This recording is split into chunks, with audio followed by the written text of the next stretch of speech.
आजानुलंबित भुजौ कनकावधातु संकीर्तनैक पितरौ कमलायताक्षौ विशंबरो द्विजरौ युग धर्म पालो वंदे जगत प्रिय करो करुणावतारो वंदे श्री कृष्ण चैतन्य नित्यानंदो सहोदितो गौड़ोदय पुष्पंदो चित्रोषंदो तमोनुदो पंचतत्वात्मकं कृष्णं भक्तरूप स्वरूपम भक्तावतारम भक्ताख्यम नमामि भक्त शक्तिकम। श्री कृष्ण चैतन्य प्रभु नित्यानंद श्री अद्वैत गदाधर शिवासरी गौर भक्त वृंदा हरे कृष्ण कृष्ण कृष्ण हरे हरे हरे राम राम राम हरे हरे। हमारे सभी वरिष्ठ वैष्णव के चरणों में विशेष रूप से जीतामित्र प्रभु, मोहनूपा प्रभु जी, महामंत्र प्रभु, बलभद्र प्रभु बैठे हैं और भी सब श्रीधाम प्रभु, आप सभी भक्तों के चरणों में मैं मस्तक झुकाकर आपकी अनुमति से कुछ बोलने का प्रयास करता हूँ। तो आज श्री देवानंद पंडित का आज तिरोभाव भी है। एक लोकोक्ति है कि कीर्तिर जीवति यस्य स जीवति, ये जिसकी कीर्ति जीवित है वो व्यक्ति जीवित है। जो जिसके बारे में कोई बात ही नहीं कर रहा, कोई जानता नहीं है, वो क्या जीवित रहेगा। वो देवानंद पंडित जो है महाप्रभु की लीला में कैसे व्यक्ति हैं जिनके साथ हम अपने आप को आइडेंटिफाई कर सकते हैं। हम देवानंद पंडित धार्मिक प्रवृत्ति के बचपन से रहे और शांत स्वभाव के धार्मिक, लेकिन उनको अपने ज्ञान पर उनको ऐसा लगता था कि मुझे भागवतम का बहुत अच्छा ज्ञान है। भागवतम पे प्रवचन किया करते थे, तो उनको ये लगता था मुझे भागवतम बहुत आता है मुझे। और दूसरा वो ये सोचते थे कि ये भागवतम, भक्त भागवत और ग्रंथ भागवत में फर्क है, भगवान में और भगवान के भक्तों में अंतर है। ये भी मायावादी है, बेसिकली ये भी मायावाद है। और श्रील प्रभुपाद एक लेक्चर में एक्सप्लेन कर रहे हैं कि भयम द्वितीय अभिनिवेशात, कि जो व्यक्ति भक्तों को भगवान से अलग करके देखता है उसके हृदय में भय आ जाएगा। श्रील प्रभुपाद एक्सप्लेन कर रहे हैं। तो ये जो देवानंद पंडित हैं, और हम भी क्यों आइडेंटिफाई, एटलीस्ट मैं तो कर पा रहा हूँ कि क्योंकि हम लोगों को लगता है कि हमें बड़ी नॉलेज है भाई, और फिर हम भक्तों को कुछ समझते भी नहीं है। एक क्षण में भक्तों की अवहेलना भी करते हैं और उनका अपमान भी कर देते हैं। नहीं, विशेषकर से जब हम भक्तों के साथ ही रहते हैं घनिष्ठता से, तो अपमान होने के कई अवसर हमें रोजाना प्राप्त होते हैं और हम उन मौक़ों का भरपूर लाभ भी उठाते हैं। ऐसी बात नहीं है कि हम लाभ नहीं उठाते उनका। तो देवानंद पंडित भागवतम पे कथा कर रहे थे, श्रीवास ठाकुर वहाँ से आ गए। श्रीवास ठाकुर ने वो कथा सुनी। हालांकि चैतन्य महाप्रभु ने बोला संन्यास लेने से पहले, और जब संकीर्तन आंदोलन शुरू किया, चैतन्य महाप्रभु ने बोला इसको नहीं आती भागवतम, ये सोच रहा मुझे भागवतम आती है, इसको नहीं आती, ये गलत फहमी में है। ऐसे व्यक्ति से ऋषि कुमार प्रभु के भी दर्शन हुए। ऐसे व्यक्ति से भागवतम सुन के भी श्रीवास ठाकुर जो है वो प्रेम से विवल हो गए। तो जो शुद्ध भक्त हैं उनको बेसिकली फर्क नहीं पड़ता कि स्रोत क्या है, वो काम की चीज निकाल लेते हैं। लेकिन क्योंकि हम में वो गुण नहीं है, कि हम निकाल पाए तत्व को, हम ऐसी संभावना है कि हम प्रभावित हो जाएंगे अगर हम मायावाद भाष्य पढ़ेंगे या सुनेंगे। जैसे भक्ति सिद्धांत सरस्वती ठाकुर है, वो तो पढ़ रहे थे उनको डिफीट करने के लिए, लेकिन हम सोचे कि हम भी पढ़ेंगे करेंगे तो वो बड़ा मुश्किल काम है। एक सर्वप्रिय प्रभु अपने लेक्चर में बता रहे थे, मैं सुन रहा था उनका एक लेक्चर, तो बता रहे थे कि ऐसे एक हमारे भक्त थे, वो मायावादियों से जो है वो शास्त्रार्थ करते रहते थे, उनको हराते रहते थे। तो एक दिन एक मायावादी ने उनको हरा दिया। कभी ना कभी शेर को सवा शेर मिल ही जाता है, तो उनका माइंड चेंज हो गया, मायावाद में चले गए भक्ति छोड़ के। वैसे एक भक्त हैं, मेरे ख्याल सर्वप्रिय प्रभु ने मोहनरूपा प्रभु से पूछा था, एक किताब आई थी मायावाद खंडन के ऊपर, तो उन्होंने कहा प्रभु जी ये किताब पढ़ लूँ मैं? तो मोहनोपा प्रभु ने कहा क्या जरूरत है जबरदस्ती पंगा लेने की, आप भागवतम पढ़ो, प्रभुपाद के प्रपोर्ट्स पढ़ो, क्या जरूरत है, दिमाग डेविएट हो सकता है। तो श्रीवास ठाकुर जैसे शुद्ध भक्त तो सुन के पकड़ लेंगे चीज को, लेकिन हम सोचेंगे कि हम भी उस स्तर पे हैं तो प्रॉब्लम हो सकती है, कि हो सकता है हम उस स्तर पे ना हो सकता है, हो सकता है कि हमें अपने बारे में बहुत बड़ी गलतफहमी हो कि हमें बहुत जानकारी है। और फिर जब उनको भावावेश प्रेम विवल हुए श्रीवास ठाकुर, तो उनके शिष्यों ने उठा के उनको बाहर निकाल दिया। देवानंद पंडित ने विरोध नहीं किया, तो बहुत उदास हो गए श्रीवास ठाकुर, खिन्न हो गया उनका मन। और घर आए, घर आके उन्होंने भागवतम पढ़ने शुरू की, तो बहुत ज़्यादा विवल हो गए वो भागवतम पढ़ के। तो जब सप्तप्रहरी है लीला महाप्रभु ने शिवास आंगन में की, तो उस समय महाप्रभु ने उनको बताया कि देखो तुम उस समय परेशान थे, तो तुमने भागवतम पढ़ने शुरू की, मैं तुम्हारे हृदय में प्रवेश कर गया और तुम्हें भाव से तुम्हें विवल कर दिया मैंने। तुम्हें याद है कि नहीं याद है? तो शिवास ठाकुर ने बोला वो याद है मुझे। मैं भी सोच रहा था कि मतलब इतने सारे भाव कहाँ से आ गए अचानक भागवतम पढ़ के और फिर महाप्रभु ने जब संकीर्तन निकालना शुरू किया, तो महाप्रभु ने उनकी आलोचना की देवानंद पंडित की, और देवानंद पंडित सुन रहे थे। लेकिन जब व्यक्ति को अपने बुद्धिमत्ता पे, अपने ज्ञान पे अभिमान होता है, तो वो फिर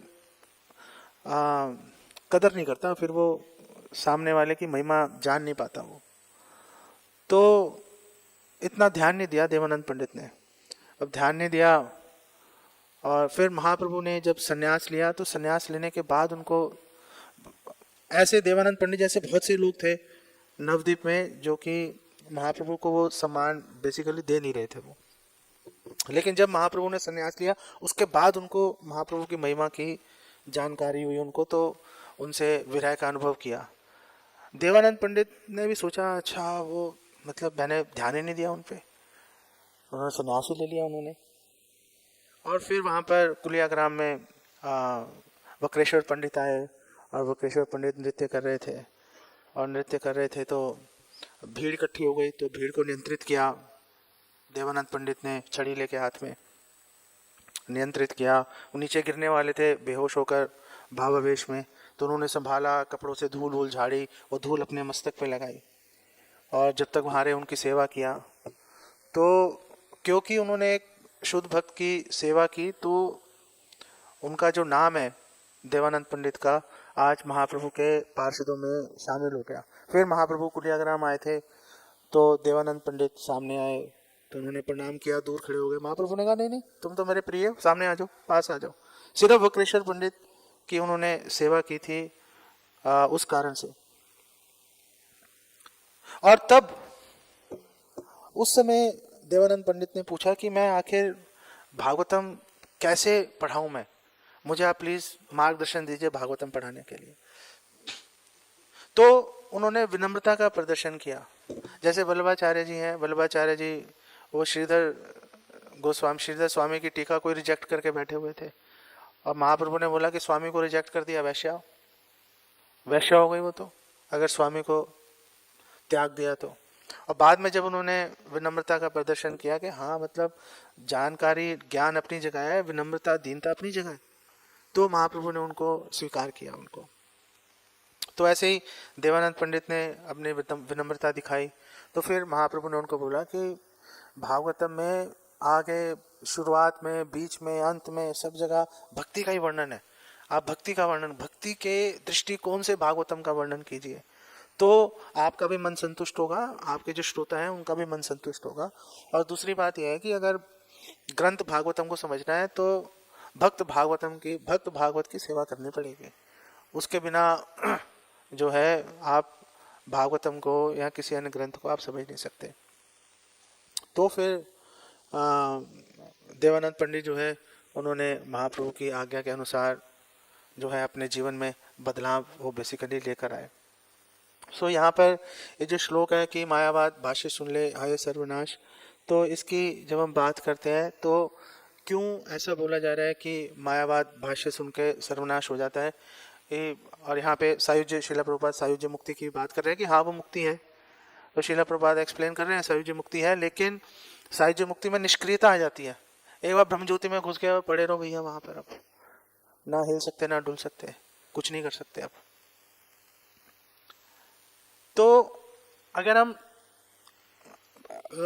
अपने जीवन में, व्यवहारिक जीवन में देखें, सपोज हमारे शरीर का कोई अंग काम करना बंद कर जाए, और जैसे अब मेरे घुटने में पिछले 1 हफ्ते से दर्द निकली हुई है, तो पूरी चेतना घुटने में घुसी हुई है कैसे प्रणाम करूंगा, प्रणाम करके कैसे उठूंगा कैसे ठीक होगा घुटना फिर कई लोगों से पूछ रहा हूँ, ये वाली आप वो वाला तेल लगाओ, ये वाला तेल लगाओ, एक्सरसाइज करो, फिजियोथेरेपी, ऑपरेशन तो नहीं कराना पड़ेगा। पूरी चेतना घुस गई उसमें।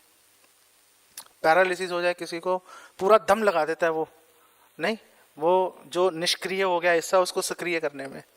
लेकिन जब आध्यात्मिकता की बात आती है, जब ये तो शरीर है, आत्मा जो कि वास्तव में कीमती वस्तु है, उसको निष्क्रिय लगाने के लिए पूरा दम लगा रहे हैं हम कि भाई उसको निष्क्रिय बनाओ। जबकि एक उंगली काम करना बंद कर दे, आफत आ जाती है। हम अपने अस्तित्व को ही निष्क्रिय बनाने के लिए पूरा दम लगाते हैं। इसीलिए श्रील प्रभुपाद बोल रहे हैं कि ये जो मायावाद भाष्य है, ये सर्वनाश का कारण है बेसिकली। और फिर क्यों सर्वनाश का कारण है? क्योंकि ट्रबल समय कष्टदायक है। भगवान कृष्ण भी भगवद गीता में कह रहे हैं ना कि क्लेश अधिक तरस्तेषाम अव्यक्त आसक्त चेतसाम, जो निराकारवाद की तरफ जाएगा, मायावाद की तरफ जाएगा, भाई क्लेशों से भरी हुई है चीज, आप अपने आप को उससे बचा के रखो। और फिर क्यों, तीसरा कारण कि क्यों सर्वनाश होता है, क्योंकि ये स्वाभाविक नहीं है, स्वाभाविक नहीं है मायावाद। हमारा जो हमारे स्वरूप के विरुद्ध जा रही है ये बात। हमारा स्वरूप क्या है? हमारा स्वरूप है जीवेर स्वरूप है कृष्णेर नित्यदास। मायावाद क्या बोल रहे हैं कि भैया भगवान और हम एक ही हैं, क्या फर्क पड़ रहा है? क्यों हम भगवान की सेवा करेंगे? क्यों भगवान की सेवा करेंगे? तो हमें जो हमारा स्वरूप है कि हमें सेवा करनी है, हम भगवान की सेवा के निमित्त है, हमें उस स्वरूप से दूर लेके जा रहे हैं। जैसे हम किसी को बोलते हैं कि अगर हम बोलते हैं कि आप मतलब आर यू हेल्दी, तो हेल्दी को हिंदी में क्या बोलते हैं? स्वस्थ। कि क्या आप अपने में स्थित हो? स्वस्थ। कि क्या आपके हाथ पैर आपके हिसाब से चल रहे हैं ना? क्योंकि जिस दिन हमारे हाथ पैर हमारे हिसाब से नहीं चलेंगे तो फिर स्वस्थ नहीं बोल सकते। फिर तो बोलेंगे देखो भैया बूढ़ा हो गया, गिर गया नीचे, ये बीमार हो गया, ये रोगी है ये। तो अगर ये जो मायावाद है, ये हमें स्वस्थ जीवन से रुग्ण जीवन की तरफ बेसिकली लेके जाता है। हमें भगवान की सेवा से बेसिकली वंचित कर देता है। जैसे भगवान कृष्ण भगवद गीता में बोलते हैं ना कि उल्टा है संसार। आध्यात्मिक जीवन में जो सबसे श्रेष्ठ है, यहाँ पे सबसे निकृष्ट दिखती है, और आध्यात्मिक जगत में जो सबसे निकृष्ट है, यहाँ पे सबसे श्रेष्ठ दिखती है। उल्टा है ना? आध्यात्मिक जगत में स्वामित्व की भावना जो है, सबसे भोग की भावना सबसे नीची है, निकृष्ट है। इतनी निकृष्ट है कि बाहर निकलना पड़ता है, वहां से भागना पड़ता है उधर से। लेकिन भौतिक जगत में बोलते हैं भैया यही चाहिए हमें, ईश्वरो हम भोगी, सिद्धो हम बलवान सुखी। सब कुछ हमारे सेवा के निमित्त आना चाहिए। लेकिन जो सुख है वो दास्य भाव के अंदर है। और दास्य भाव के अंदर इतना सुख है कि जितने भी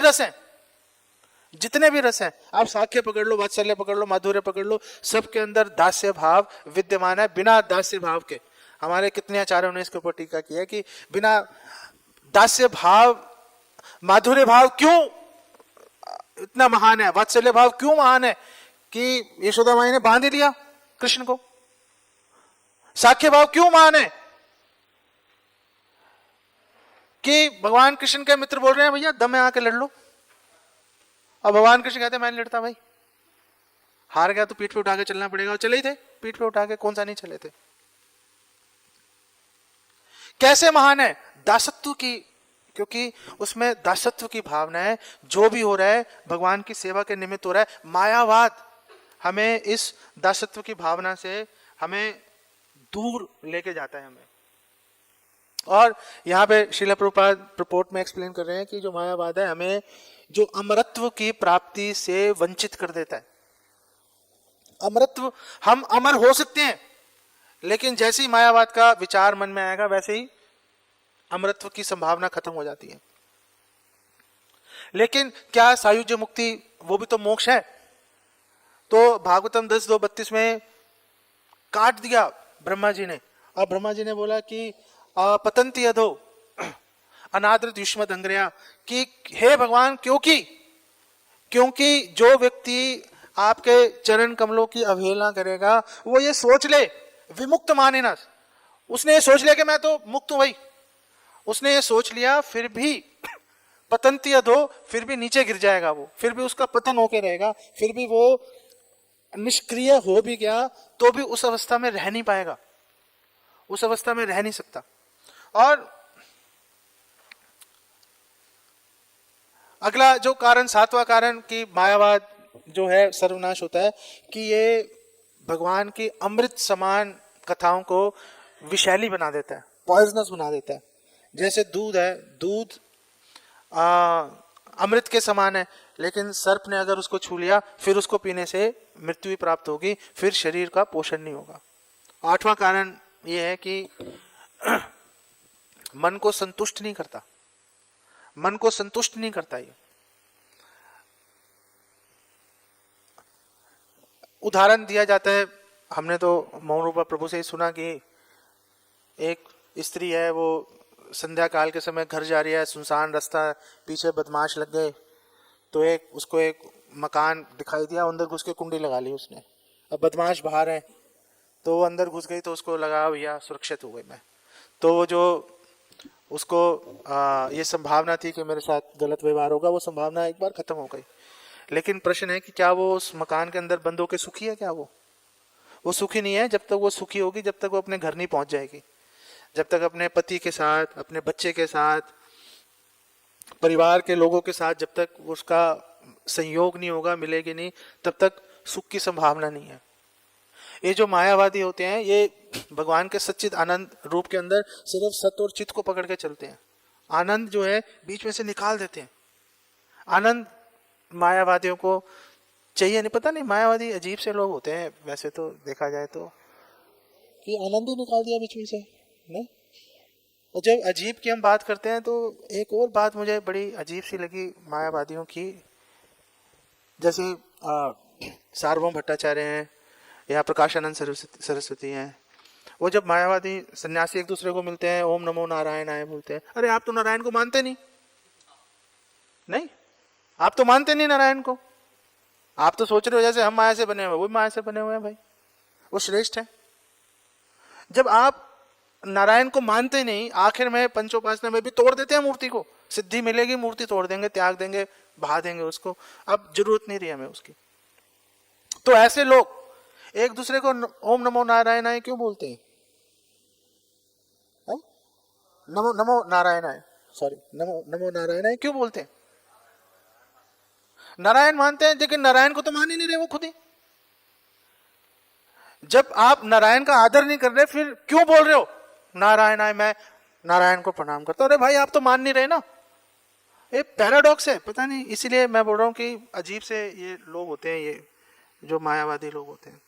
दूसरी बात, यहां पर अगर हम बात करें कि हर एक धर्म में कुछ शिक्षाएं हैं, प्रैक्टिसेस हैं कुछ, और उन प्रैक्टिसेस से अब हम अपने ऊपर चीज़ों को लेके आ रहे हैं कि प्रैक्टिसेस होती हैं हर एक धर्म के अंदर, और उस प्रैक्टिसेस से, उन शिक्षाओं से ये डिफाइन होता है कि आप कौन लोग हो, आपका डीएनए क्या है, आपका स्वभाव क्या है, एज अ कम्युनिटी आप कैसे लोग हो, आपको किस दृष्टि से देखना चाहिए। जैसे क्रिश्चियनिटी है, क्रिश्चियनिटी में लव ऑफ गॉड की भी बात करते हैं, फॉरगिवनेस की बात करते हैं क्रिश्चियनिटी में, और क्रिश्चियनिटी में क्रूसेड्स भी थे।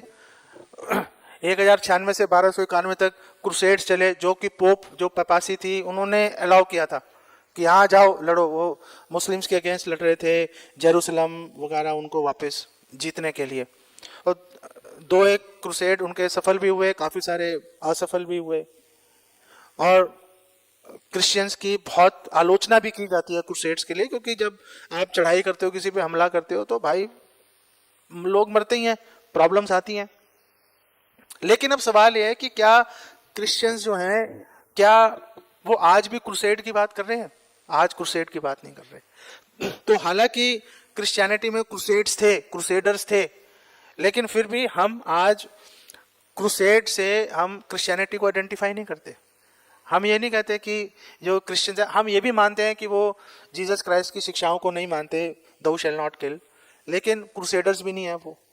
तो क्योंकि वो उस चीज को फॉलो नहीं कर रहे, इसलिए हम वो एक पर्टिकुलर जो एक्टिविटी थी उसके साथ उसको आइडेंटिफाई नहीं कर रहे थे हम। जैसे इस्लाम में है, इस्लाम में अब आप सबको पता ही है, हाँ, जिहाद है, सब्र है, हाँ, जकात है, तौहीद है। तौहीद का मतलब वननेस विद गॉड, कि एक है, हालांकि वननेस विद गॉड। तो बहुत सारी चीजें हैं इस्लाम के अंदर, लेकिन हम लोग इस्लाम को आज की डेट में किस चीज से आइडेंटिफाई कर रहे हैं? वो जो प्रैक्टिस कर रहे हैं उसके कारण हम आइडेंटिफाई कर रहे हैं कि ये जो इस्लामिस्ट हैं इस तरह का व्यवहार करते हैं, सावधानी रहते हैं। फिर वो बोलते हैं इस्लामोफोबिया आ गया। नहीं, दोनों तरफ से खिंचाव है। ऐसे ही आप हिंदुइज्म की बात करो, हिंदुइज्म के अंदर भी हम निराकार साकार की बात करते हैं, सकाम कर्म निष्काम कर्म की बात करते हैं। तो अब ये हमारे पर निर्भर करता है as devotees, as followers of Srila Prabhupada, कि हम लोग किस तरह का व्यवहार कर रहे हैं, हम लोग किस तरह की बातें कर रहे हैं, किस तरह की शिक्षाएं हम आगे कम्युनिकेट कर रहे हैं लोगों से, हम लोगों को बता रहे हैं। जैसे फॉर एग्जाम्पल एक कॉन्सेप्ट आ गया दरिद्र नारायण का। दरिद्र नारायण का कॉन्सेप्ट आ गया कि मानव सेवा माधव सेवा, कि गरीबों को खिलाओ,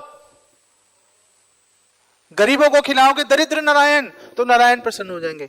जैसे कमलाकांत विश्वास जो श्री अद्वैताचार्य जी के जो सेक्रेटरी थे, तो उन्होंने एक चिट्ठी लिखी महाराज प्रताप रुद्र को, और वो चिट्ठी में उन्होंने लिखा कि अद्वैताचार्य परम भगवान है। उन्होंने एस्टेब्लिश किया उस चिट्ठी के अंदर कि अद्वैताचार्य भगवान है। और फिर लिखा कमलाकांत विश्वास ने कि इनके ऊपर एक 300 रुपए का कर्जा है, उसको आप प्लीज माफ कर दीजिए। और वो चिट्ठी पता नहीं कैसे महाप्रभु के हाथ लग गई वो चिट्ठी। महाप्रभु ने कहा चलो ये तो ठीक है कि अद्वैताचार्य भगवान है ही, लेकिन तुमने ये कैसे कह दिया कि भाई 300 रुपए माफ कर दो। तो फिर चैतन्य महाप्रभु ने गोविंद को बुलाया और गोविंद को बोला भी ये जो कमलाकांत विश्वास है ना, मेरे सामने मत आने देना इसको आगे से। ये भगवान को दरिद्र नारायण बनवा रहा है ये, नहीं।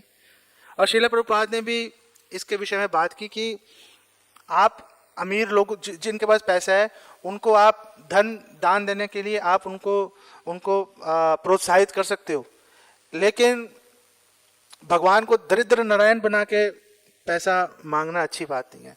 वो नहीं कर सकते कि भगवान दरिद्र नारायण है, आप प्लीज पैसा दो, भगवान प्रसन्न होंगे। नहीं, आप बात कीजिए कि दान क्यों देना चाहिए, क्यों भगवान की सेवा में धन लगाना आपके लिए आवश्यक है।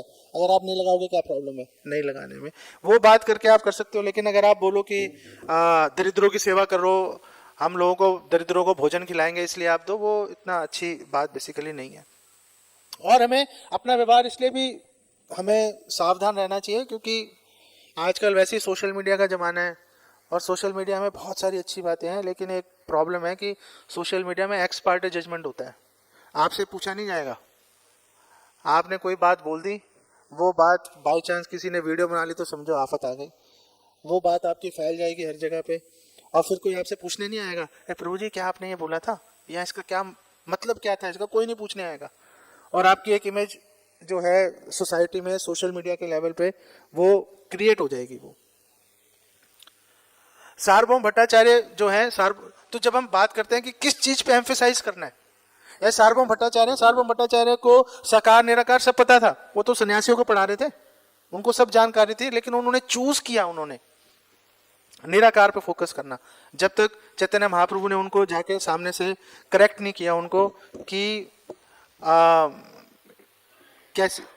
क्या साकार निराकार से श्रेष्ठ है, जब तक ये नहीं बताया तब तक ये बात वो समझ नहीं पाए।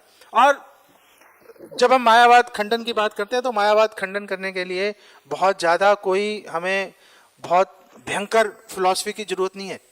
ऐसा नहीं है कि जब तक हमें बहुत ही भयंकर फिलॉसफी नहीं पता होगी तब तक हम मायावाद का खंडन नहीं कर सकते। मायावाद का खंडन बहुत सिंपल तरीके से भी हो सकता है। जैसे जैसे जब निमाई जो छोटे बालक एक बार मिट्टी खा रहे थे तो सची माता ने बोला मिट्टी खा रहे हो तुम, तो निमाई ने बोला मिट्टी और बर्फी में क्या फर्क है, वो भी तो मिट्टी की ट्रांसफॉर्मेशन है, तो क्या फर्क है।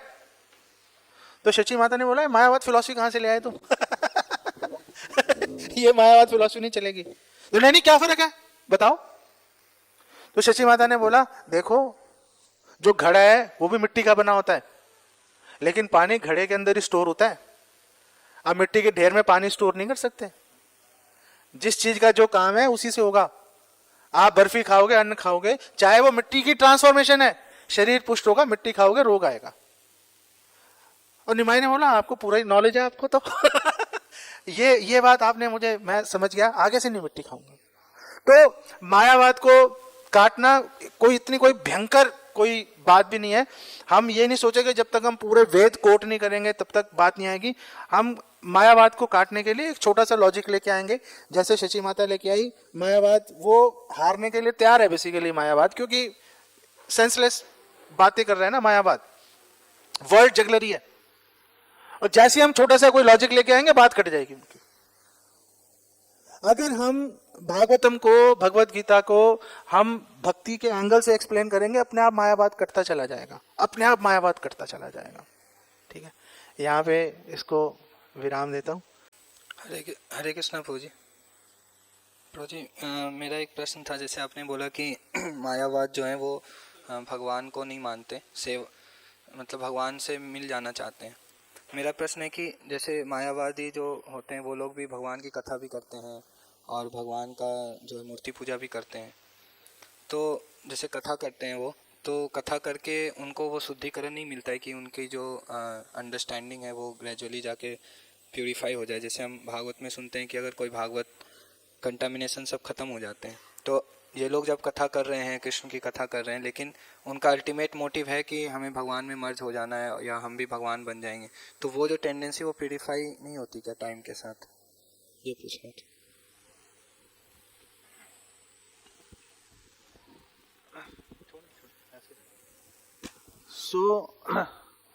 जो मायावादी हैं वो भी तो भागवतम कथा तो कर ही रहे हैं, फिर भागवतम कथा करने से उनका शुद्धिकरण क्यों नहीं हो रहा उनका?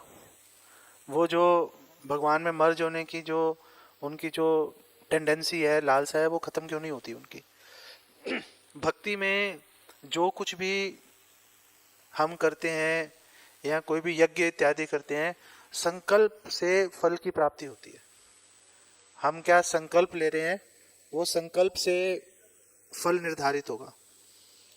अगर हम भगवान की भक्ति, भगवान को प्रसन्न करने के मंतव्य से वो संकल्प लेके अगर हम भक्ति कर रहे हैं या सेवा में लगे हैं तो हमें वो फल मिलेगा। लेकिन अगर हम कुछ और सोच के कर रहे हैं तो फल नहीं मिलेगा। संकल्प बहुत महत्वपूर्ण है। जैसे पुत्रदा एकादशी है, पुत्रदा एकादशी का पालन करने से पुत्र की प्राप्ति होती है, तो ब्रह्मचारियों को तो नहीं हो रही वो तो निसंतान रहते हैं, रहना भी चाहिए निसंतान रहना भी चाहिए उनको तो क्यों उनको पुत्र की प्राप्ति नहीं हो रही उनको? क्योंकि वो उस संकल्प से नहीं कर रहे। जो वो संकल्प लेके पुत्रदा एकादशी का पालन करेगा उसको पुत्र की प्राप्ति हो भी जाएगी। तो संकल्प बहुत महत्वपूर्ण है, चेष्टा भी महत्वपूर्ण है। आप क्या एक्शन कर रहे हो महत्वपूर्ण है, उसके पीछे आप क्या सोच रहे हो, क्या संकल्प है, चेष्टा क्या है, वो भी महत्वपूर्ण है। उससे फल निर्धारित होता है उससे। ठीक है, श्रील प्रभुपाद ने अनेक जगह पे एक्सप्लेन किया ना कि एक भक्त अभक्त के दोनों का एक्शन सेम ही लगते हैं। अभक्त भी भाग रहा है, भक्त भी भाग रहा है फुल स्पीड से, लेकिन डेस्टिनेशन अलग है। क्यों अलग है? संकल्प के कारण। तो ये मुझे एक चीज़ बोलना था, माइंड का सजेशन है। कभी भी हम लोग ना खास करके जो कॉस्ट होता है लाइफ होता है, इसमें किसी संप्रदाय का नाम बोलना अच्छा नहीं होता, क्योंकि लोग उसमें कहाँ छाड़ के फिर आगे वो बढ़ाते हैं उस चीज़ों को। पीछे के संप्रदाय के आचार्य बोल रहे थे कि इस्कॉन वाले रामानुचार्य जी के बारे में उल्टे बोलते हैं। बोलता कोई नहीं है, लेकिन उन्हें बढ़ा कर बना कर। दूसरी बार प्रश्न ये था कि शंकराचार्य जी को हम लोग मायावादी बोलते हैं, आदि शंकराचार्य को, लेकिन उन्होंने अपने जो उनके माताश्री ने पूछी कि बेटा मेरे लिए उद्धार का रास्ता क्या है, तो स्वयं शंकराचार्य जी बोले कि भज गोविंदम गोविंद भज मुठ मते, यह संसार है भय दुस्तार है पाई पाई। तो इसमें फिर तो भाष हो गया, फिर तो गोविंद का भजन करने के लिए बोल रहे हैं, आगे फिर मायावादी बोलते हैं, तो थोड़ा इसमें क्लियर होना।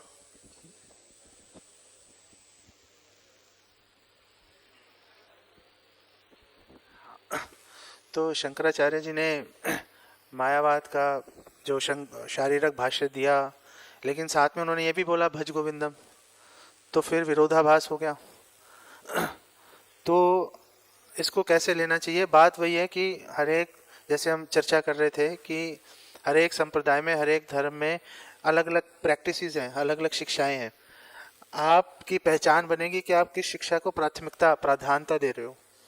जो शंकराचार्य जी तो दोष मुक्त हैं, क्योंकि वो तो भगवान की आज्ञा के अनुसार उन्होंने जो है वो सिद्धांत को प्रस्तुत किया।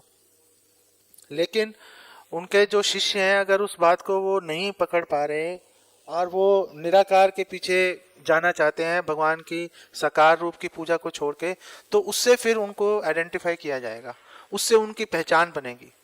तो क्योंकि शंकराचार्य जी के अधिकतर अनुयायी जो हैं वो भगवान के निराकार रूप की तरफ, सायुज्य मुक्ति की तरफ जा रहे हैं, इसलिए जो है उनके भाष्य को पढ़ना, उनकी शिक्षाओं को लेना वो उचित नहीं है। भक्त जो है वो भज गोविंदम को तो स्वीकार करता ही है। एक भक्त जो भी भज गोविंदम को स्वीकार करेगा वो फिर मायावाद से बाहर निकल के स्वाभाविक रूप से वो भक्ति की तरफ अग्रसर होगा वो। लेकिन अगर हम प्रधानता देंगे मायावाद को, निराकारवाद को, तो नेचुरली वो अमरत्व की प्राप्ति नहीं कर पाएगा वो।